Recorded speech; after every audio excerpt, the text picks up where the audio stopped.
Hola a todos, bienvenidos a mi canal.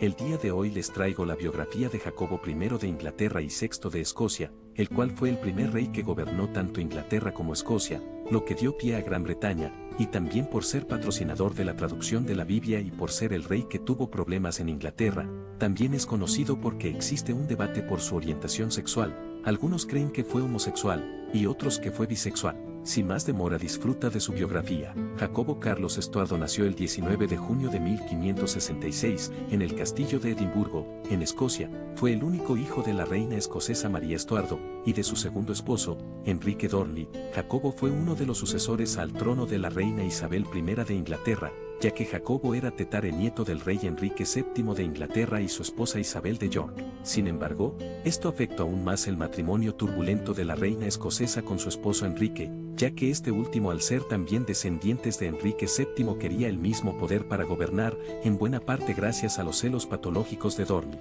Mientras María Estuardo estaba embarazada del futuro Jacobo, Lord Darnley se alió en secreto con los rebeldes e hizo asesinar de una manera salvaje, y en presencia de su reina y esposa, al secretario y favorito de esta, el perfumado italiano David Rizzio. Su padre Darnley fue asesinado el 10 de febrero de 1567 en su residencia de Kirk of Hill, la casa de los Hamilton en Edimburgo. Parece ser que fue la venganza de la reina por haber asesinado a su secretario, sin embargo no podemos confirmar que María Estuardo. El matrimonio de María el 15 de mayo del mismo año con James Hepburn, conde de Badwell, que era el más evidente sospechoso del asesinato del duque de Albany, hizo aumentar los recelos y su impopularidad.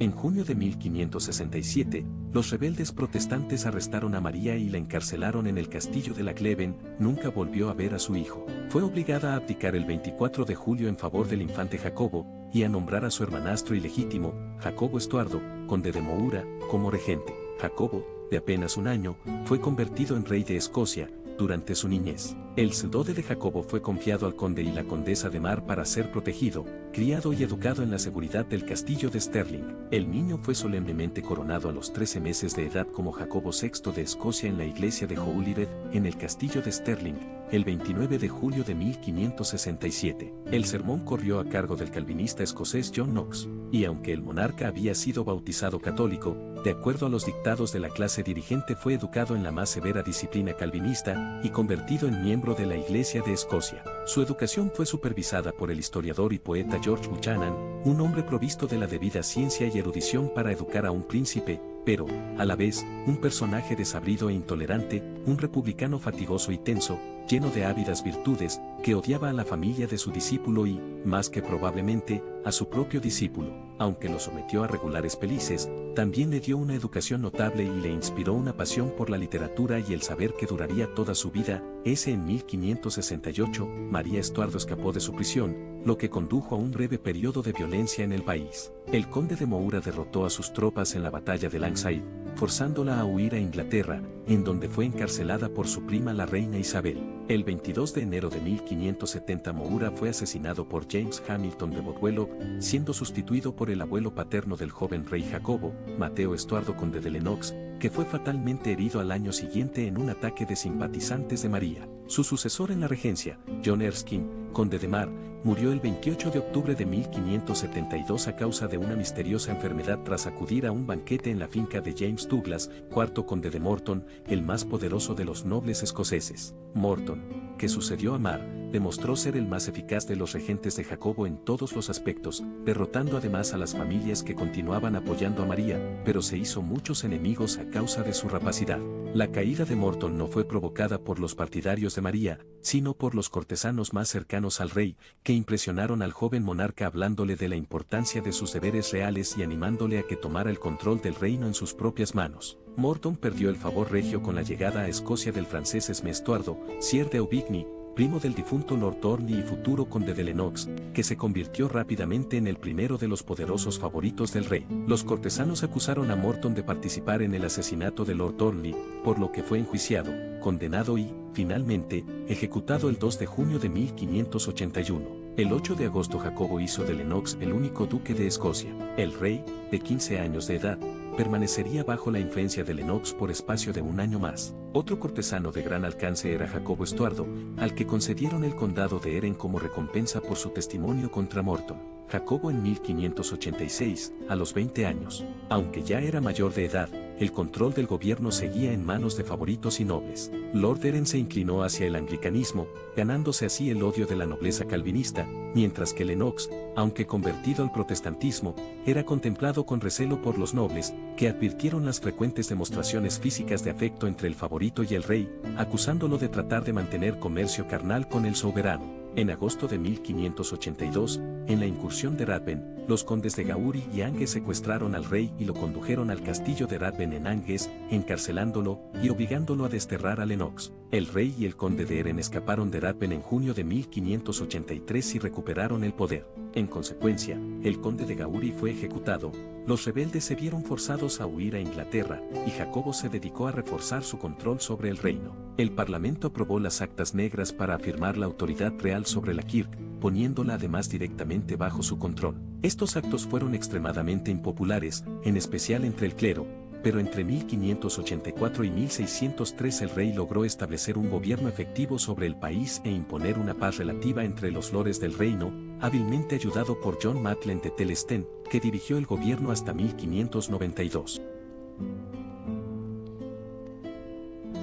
En 1586, Jacobo VI firmó el Tratado de Berwick con Inglaterra, seguido de la implicación de María en el complot de Babington, un plan que intentó asesinar a Isabel y poner en su lugar a la Estuardo en el trono de Inglaterra. Acusada de traición, María Estuardo fue decapitada en Fotheringay el 8 de febrero de 1587, lo que allanó el camino de Jacobo a la sucesión inglesa. Asimismo, durante la crisis provocada por la Armada Invencible de 1588, aseguró a Isabel su apoyo como hijo y compatriota suyo, y en tanto que los años pasaban e Isabel permanecía soltera, asegurar la sucesión al trono inglés se convirtió en el centro de la política de Jacobo. A lo largo de su juventud el rey Jacobo fue alabado por su castidad, ya que mostraba escaso interés por las mujeres según algunos, y tras la pérdida de Lennox, quien fue su amante, seguía prefiriendo la compañía masculina. No obstante, un matrimonio de conveniencia y un heredero seguían siendo necesarios para reforzar su trono, de modo que la elegida fue Ana de Dinamarca,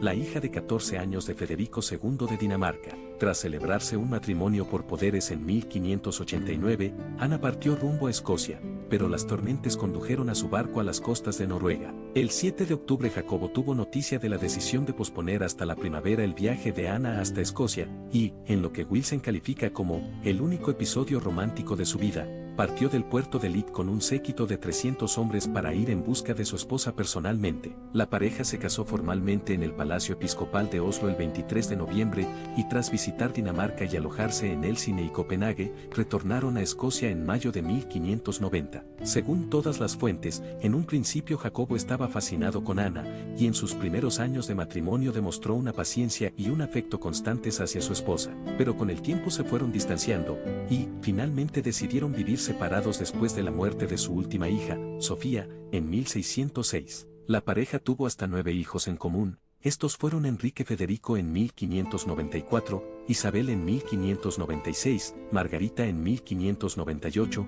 pero falleció 2 años después de nacer. En 1600 nació Carlos, el futuro Carlos I de Inglaterra y Escocia, en 1602 Roberto, María y Sofía, todos fallecidos poco después de nacer, y también en 1603 nació otro niño que lamentablemente nació muerto. También Jacobo tuvo una amante femenina, entre 1593 y 1595, esta fue Anne Murray, después llamada Lady Glamis. Esto causó que se abriera de debate sobre la sexualidad de Jacobo, ya que muchos creen que él era homosexual, aunque en lo personal según este descubrimiento considero más probable a que Jacobo fuera en realidad bisexual, aunque bueno, hay que considerar que los términos homosexual y bisexual no existían. Como Jacobo era cercano a su esposa Ana por un tiempo, la visita del rey a Dinamarca, un país donde las casas de brujas eran habituales, debió favorecer su interés por el estudio de la brujería, que consideraba una rama de la teología. Poco después de volver de Dinamarca tuvo lugar el proceso contra las brujas de Nordberg, en el cual varias personas fueron sentenciadas por haber empleado la brujería para enviar una tormenta contra el barco que transportaba a Jacobo y Ana desde Dinamarca. Jacobo estuvo obsesionado con la amenaza de la brujería y en 1597 escribió una demonología, un tratado a favor de la existencia de la misma, pero posteriormente su punto de vista se suavizó, tendiendo más hacia el escepticismo en la materia. Jacobo hizo frente a una sublevación católica en 1588, y fue forzado a reconciliarse con la Iglesia de Escocia, conviniendo la derogación de las actas negras en 1592. Jacobo, temiendo de que el trato duro hacia los rebeldes católicos pudiera encolerizar a los católicos ingleses, acordó perdonar a algunos de sus opositores, lo que molestó a la Iglesia protestante. Uno de los últimos intentos contra la persona del rey ocurrió en agosto de 1600, cuando Jacobo fue, al parecer, agredido por Alexander Ruthven, hermano menor del conde de Gowrie, en Gowrie House, sede de la casa Ruthven. Puesto que Ruthven fue atravesado por el paje del rey, John Ramsay, y el conde de Gowrie ejecutado al fracasar el supuesto complot, el relato de Jacobo, dada la falta de testigos presenciales y su odio hacia los Ruthven, no fue creído por todo el mundo. Jacobo escribió dos obras, The True Love of Free Monarchies y Basilicon Doren, en las que estableció la base ideológica para su monarquía. En la True Love desarrollaba la doctrina del derecho divino de los reyes, explicando que, por razones bíblicas, los reyes son superiores a los demás hombres, si bien, el banco más alto es el más resbaladizo para sentarse. El documento proponía una administración centralizada y una política absolutista, según la cual un rey debía imponer nuevas leyes por prerrogativa real, aunque también atender a la tradición y al propio Dios, quien podría accionar los azotes que le plugiesen, para castigo de los reyes corrompidos. El Basilicon Doren, escrito como libro de instrucción para su hijo y heredero, el duque de Rothschild, por entonces de 4 años, era una guía más práctica para el arte de gobernar. A pesar de ciertas banalidades y advertencias santurronas, la obra está bien escrita, y es quizá el mejor exponente de la prousa de Jacobo. El consejo de Jacobo sobre los parlamentos, que consideraba solo como unas cortes subordinadas al soberano, lo cual recuerda sus propias dificultades con la Cámara de los Comunes, no convoquéis parlamentos, recomendaba a su heredero, excepto por la necesidad de nuevas leyes, lo que debe ser rara vez. En la True Love Jacobo afirmaba que un monarca era propietario de sus estados del mismo modo que un señor feudal poseía su feudo, ya que, los reyes surgieron, antes que ningún estado o clase de los hombres, antes de que ningún parlamento se reuniera, y de que ninguna ley se promulgara, y la tierra fuera distribuida por ellos, ya que al principio era completamente suya, y de ahí viene necesariamente el que los reyes fueran los autores y hacedores de las leyes, y no las leyes de los reyes. Desde 1601, en los últimos años de la reina Isabel I, ciertos políticos ingleses, en especial Robert Cecil, el principal ministro y consejero de la reina, mantuvieron correspondencia secreta con el rey de Escocia para preparar su sucesión al trono inglés. Al morir la reina Isabel I el 24 de marzo de 1603, Jacobo fue a reclamar el trono de Inglaterra. Según avanzaba hacia el sur, sus nuevos súbditos iban congregándose para ver a su rey, quedando claro que la sucesión no había provocado descontentos ni era percibida como una invasión. En el camino, para probar su autoridad, dio orden de ahorcar, sin formación de juicio, a un ladrón. Cuando entró en Londres, Jacobo fue recibido por una muchedumbre, pero no agradó a sus nuevos súbditos, que creían que le faltaba dignidad. Él y su esposa fueron coronados reyes de Inglaterra el 25 de julio de 1603, entre las elaboradas alegorías preparadas por poetas dramáticos como Thomas Dekker y Ben Jansen, pero un brote de peste suspendió las fiestas. El principal consejero del nuevo rey fue el citado Robert Cecil, el hijo menor del ministro favorito de la reina Isabel, Lord Burleigh, que fue creado conde de Salisbury en 1605. A pesar de la facilidad de la sucesión y la calidez con que fue recibido el nuevo monarca, en su primer año de reinado Jacobo hubo de hacer frente a dos conspiraciones, el complot Bay y el complot Maine, que condujeron al arresto, entre otros, de Lord Cavem y Walter Raleigh. Jacobo odiaba a Raleigh, el más acendrado enemigo de España en Inglaterra, y sin duda su amistad con el embajador español, el conde de Gondomar, influyó en su decisión de ejecutarlo. Aquellos que esperaban cambios en el gobierno con el advenimiento del nuevo soberano quedaron defraudados por el mantenimiento de los miembros del Consejo Privado de la reina Isabel, tal como había planeado en secreto con Cecil, pero agregó al poco a un viejo partidario suyo, Henry Howard, y su sobrino Thomas Howard a este consejo, así como a 5 nobles escoceses. En los primeros años de reinado de Jacobo, el día a día del gobierno fue estrictamente manejado por el perspicaz Robert Cecil, posteriormente conde de Salisbury, hábilmente asistido por el experimentado Thomas Egerton, el cual fue creado barón Ellesmere y nombrado Lord Canciller, y por Thomas Sackville, pronto nombrado conde de Dorset, que continuó siendo Lord Tesorero. En consecuencia, Jacobo pudo desentenderse de los problemas administrativos y centrarse en asuntos mayores, tales como intentar una unión más firme entre Inglaterra y Escocia y asuntos de política exterior, así como disfrutar de sus placeres personales, en especial de la caza. Jacobo ambicionaba convertir la unión personal de las coronas de Escocia e Inglaterra en un reino unificado con un monarca, un parlamento y una ley comunes, un plan que encontró oposición en ambos países. No nos ha dispuesto a todos nosotros en una isla, clamó ante el parlamento, circundada por un mar y, por su naturaleza misma, indivisible. En abril de 1604, sin embargo, los comunes rechazaron en términos legales su petición de intitularse Rey de Gran Bretaña. En octubre de 1604 asumió el título por proclamación, en lugar de por ley. Francis Bacon le dijo que no podría usarlo en ningún procedimiento legal, instrumento o proclama. Escocia e Inglaterra seguirían como estados separados, siendo solo la unión personal en el rey, y no fue hasta 1707 que el Acta de la Unión combinó los dos países para crear un nuevo estado, el Reino de Gran Bretaña. En política exterior, Jacobo tuvo más éxitos. Dedicó sus esfuerzos a poner fin a la guerra con España, y el 28 de agosto de 1604, gracias a la hábil diplomacia de Robert Cecil y Henry Howard, ya conde de Northampton, se llegó a un acuerdo de paz entre ambos países, que Jacobo celebró con un gran banquete. No obstante, asegurar la libertad de culto para los católicos en Inglaterra siguió siendo un objetivo prioritario para la política española, lo que causó constantes dilemas a Jacobo. En la víspera de la solemne apertura de la segunda sesión del primer parlamento de su reinado, el 5 de noviembre de 1605, un veterano católico de los tercios españoles llamado Guy Fawkes fue descubierto en los sótanos del Palacio de Westminster con una antorcha y fósforos,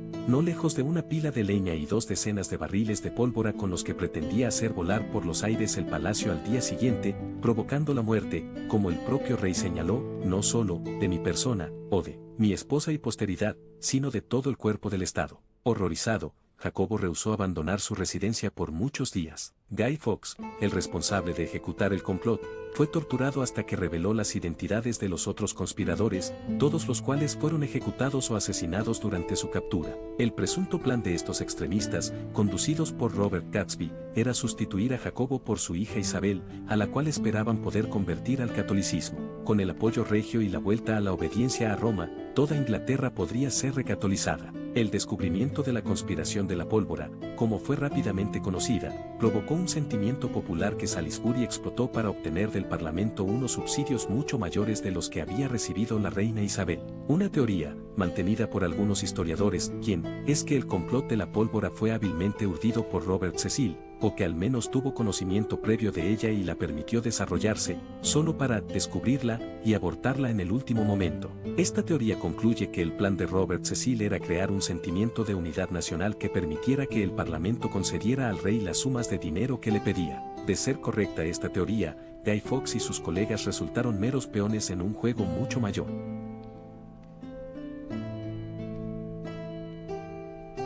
Jacobo también tuvo que hacer frente casi inmediatamente a los conflictos religiosos en Inglaterra. En 1604 recrudeció la gran cacería de brujas iniciada por la reina Isabel proclamando la pena de muerte, sin beneficio clerical de último momento para quien invocara espíritus malvados o familiares. El complot de la pólvora llevó al rey a reconsiderar su política de relativa tolerancia hacia los católicos y por un tiempo sancionó diversas medidas de control y represión. En mayo de 1606, el Parlamento aprobó un acta que requería a todos los súbditos británicos un juramento de obediencia, incorporando la negación expresa de la autoridad del Papa sobre el monarca inglés. En la práctica, Jacobo demostró ser indulgente y toleró el catolicismo y el criptocatolicismo incluso en la corte. Aunque Jacobo tenía cuidado de aceptar a los católicos en su reino, sus conciudadanos anglicanos se aseguraron de que no consiguieran los mismos derechos.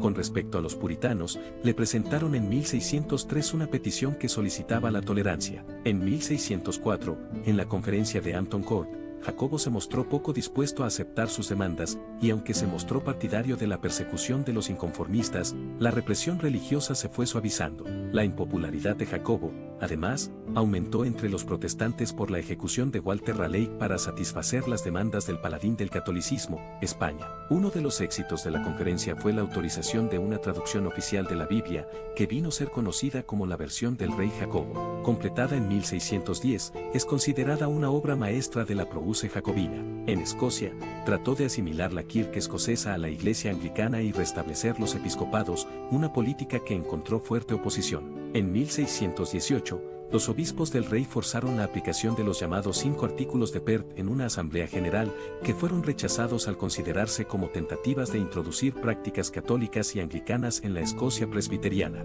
A su muerte Jacobo dejó a la iglesia escocesa dividida, lo que constituiría una fuente de futuros problemas para su hijo. El momento de cooperación entre el monarca y el parlamento provocado por el complot de la pólvora constituyó una desviación de la norma. En cambio, fue en la sesión previa de 1604 en la que quedaron claras las posiciones de ambos bandos durante el resto de su reinado, aunque las dificultades iniciales debían más a la incomprensión mutua que a una enemistad consciente. El 7 de julio de 1604, se vio obligado a prorrogar el Parlamento de muy mala gana, tras no lograr el apoyo necesario para unificar Gran Bretaña y aprobar nuevos subsidios financieros. No daré las gracias donde no creo que deba darlas, remarcó en su discurso de clausura. No soy tan estúpido como para alabar a necios, veis cuántas cosas no hacéis bien, confío en que en el futuro haréis uso de vuestra libertad con más modestia. En 1605, el Parlamento votó 4 subsidios para el rey, quien todavía consideraba esto como un rédito inadecuado. Impuso derechos de aduana sin el consentimiento parlamentario, algo que ningún monarca se había atrevido a hacer desde el reinado de Ricardo II. La legalidad de tal acción fue desafiada en 1606 por el mercader John Bates, la Corte del Ministerio de Hacienda, sin embargo, falló en favor del rey, y tal dictamen fue denunciado por el Parlamento. Las relaciones entre Jacobo y el Parlamento también fueron agriadas por la última denegación presentada al plan del rey de abolir las aduanas internas y permitir el libre comercio entre Inglaterra y Escocia. Según fue avanzando su reinado, fueron aumento las dificultades financieras, debido en parte a la constante subida de los precios, pero también por la prodigalidad e incompetencia financiera de la corte. En la última sesión del primer parlamento de su reinado, en febrero de 1610, Lord Salisbury, partidario de la participación parlamentaria en el gobierno, propuso un plan conocido como el Gran Contrato. Por este, el Parlamento garantizaría una suma de 600.000 para liquidar las deudas del rey y una asignación anual de otras 200.000 a cambio de ciertas concesiones regias. Pero las negociaciones se prolongaron tanto debido a la hostilidad de algunas facciones del Parlamento que Jacobo perdió la paciencia y lo disolvió el 31 de diciembre de 1610. Vuestro mayor error, le dijo Salisbury, ha sido que pretendíais obtener miel del ají. Lord Salisbury murió en 1612, y poco después caía en desgracia, con lo que Jacobo comenzó a manejar él mismo los asuntos financieros con desastrosos resultados para las arcas reales. Un nuevo parlamento tuvo que ser llamado en 1614 para aprobar la creación de nuevos impuestos. Este parlamento, el segundo del reinado de Jacobo, fue conocido como el Parlamento Inútil porque no pudo aprobar ninguna legislación o imponer ningún impuesto. Tras 8 meses de discusiones estériles, el rey lo disolvió airadamente. Después de la disolución del Parlamento Inútil, Jacobo gobernó sin parlamento durante 7 años, teniendo que hacer frente a las dificultades financieras y falto de la aprobación parlamentaria para crear nuevos impuestos. Empleó los servicios del negociante Lionel Cranfield, que actuó con gran astucia para aumentar los ingresos y ahorrarle dinero a la corona. En este sentido empezó a vender títulos y otras dignidades, muchas de ellas creadas expresamente como fuente alternativa de ingresos. En 1611, utilizó letras patentes para inventar un nuevo título, el de Berenit, al que uno podría acceder mediante el pago de 1080 libras. Se podía comprar igualmente la baronía por cerca de 5000 libras, el vizcondado por cerca de 10 libras 000 y el condado por cerca de 20 libras 000. Durante su reinado se crearon 62 nuevos títulos, en contraste con su antecesora, la reina Isabel, la cual había creado solamente 8 nuevos títulos durante sus 45 años de gobierno en Escocia. La práctica de vender monopolios y otros privilegios también fue desaprobada. La Cámara de los Comunes intentó acusar a Francis Bacon, que fue implicado en la venta de tales privilegios durante su servicio como Lord Canciller, bajo los cargos de corrupción. La Cámara de los Lores condenó a Bacon, quien fue quitado de su cargo. Aunque la acusación era la primera en siglos, Jacobo no se opuso, creyendo que al sacrificar a Bacon le podría ayudar a desviar la oposición parlamentaria. Al final, Jacobo liberó a Bacon de la prisión y le concedió el completo perdón. Otra fuente potencial de ingresos era la dote aportada por el matrimonio en perspectiva entre el príncipe de Gales y la infante María Ana de España. La boda también atrajo al rey como un modo de mantener la paz con España y evitar los costes adicionales de una guerra. Seguirían disfrutando de los beneficios de la paz mientras las negociaciones matrimoniales estuvieran abiertas, lo que explica por qué tanto Jacobo como el duque de Lerma permitieron que se alargaran durante casi una década. Apoyada por los Howard y otros ministros y diplomáticos procatólicos, conocidos como el Partido Español, la propuesta alianza con la mayor potencia católica no fue bien recibida en la Inglaterra protestante. El estallido de la Guerra de los 30 Años en 1618 pronto absorbió a toda Europa y echó a perder la política pacifista del rey. Su yerno, Federico V del Palatinado, nombrado rey de Bohemia por los rebeldes protestantes, fue expulsado del país por el emperador Fernando II en 1620, mientras que las tropas españolas invadían el Bajo Palatinado. La reina Ana murió en 1619. Los rumores atribuyen lo poco que Jacobo se vio afectado por su muerte a que él sentía un especial afecto romántico. Eso sí, cabe mencionar que Jacobo aún así tuvo muchos amantes, y el último que tuvo fue George Villiers. Los dos se conocieron en 1614, apodando el rey a este joven como Steny y otorgándole una gran cantidad de honores, culminando con la creación de Villiers como duque de Buckingham en 1623. George Villiers fue el primer común que sería elevado a un ducado en más que un siglo. Finalmente, Jacobo convocó de nuevo por tercera vez al Parlamento en 1621 para financiar una expedición militar en apoyo de su yerno. La convocatoria resultó en un doble fiasco, ya que, por un lado, los comunes solo aprobaron un presupuesto insuficiente para socorrer al elector palatino, y por otro, recordando el botín obtenido por Isabel I rapiñando las flotas españolas procedentes del Nuevo Mundo, reclamaron la guerra contra España. En noviembre de 1621, dirigidos por Edward Coke, formularon una petición no solo para declararle la guerra con España, sino también para que el príncipe de Gales se casara con una protestante, y para que las leyes anticatólicas fueran endurecidas. Su amante George Villiers, ahora principal consejero de Jacobo, fue atacado por su plan matrimonial del príncipe de Gales con la infanta española. El rey les dijo tan solo que no debían interferir en asuntos de prerrogativa real o se arriesgaban a ser castigados, lo que les llevó a protestar exigiendo el reconocimiento de sus derechos, incluyendo el de la libertad de expresión, y su autoridad para discutir cualquier materia referente al bienestar del reino.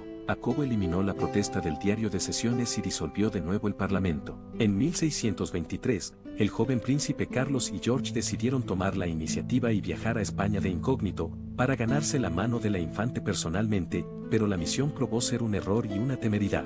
El gobierno español planteó la necesidad de que el príncipe se convirtiera al catolicismo y pasara un año en España. Príncipe y duque retornaron a Inglaterra en octubre sin la infante, e inmediatamente rompieron el tratado, con gran deleite del pueblo llano. Desengañados tras su viaje a España, Carlos y George rechazaron la política hispanófila de Jacobo y reclamaron una boda con Francia y la guerra a muerte contra los Habsburgo. Para obtener la financiación necesaria, se impusieron al rey y lograron la convocatoria de un nuevo parlamento, que se reunió en febrero de 1624. Durante su último año de vida, mientras George consolidaba su control sobre Carlos para asegurar su propio futuro, Jacobo estuvo a menudo seriamente enfermo. Por lo general fue incapaz de visitar Londres, y su figura fue perdiendo relevancia en los asuntos de Estado. A comienzos de 1625, el soberano padecía artritis, gota y desmayos, y en marzo enfermó seriamente de fiebres tercianas y sufrió un ataque al corazón. Finalmente murió en Theobald's House el 27 de marzo de 1625, a los 58 años de edad, durante un fuerte ataque de disentería, con George Ville a su lado. El funeral del difunto rey, magnífico pero desorganizado, tuvo lugar el 7 de mayo. John Williams, obispo anglicano de Lincoln, realizó el sermón, observando que el rey Salomón murió en paz, habiendo vivido unos 60 años, y sabéis qué había ocurrido con el rey Jacobo. Fue sepultado en la capilla mariana de Enrique VII en la abadía de Westminster. Jacobo fue un rey que fue manipulado desde pequeño por otros, teniendo sin dudas una infancia horrible, y también fue un rey bastante obsesionado con la brujería, quemando a mucha gente inocente, aunque le destaco el que quisiera mantener una paz con España, un país con el que estaban por años peleados, aunque después tuvo que lidiar con muchos problemas financieros que lo llevaron a ser muy impopular.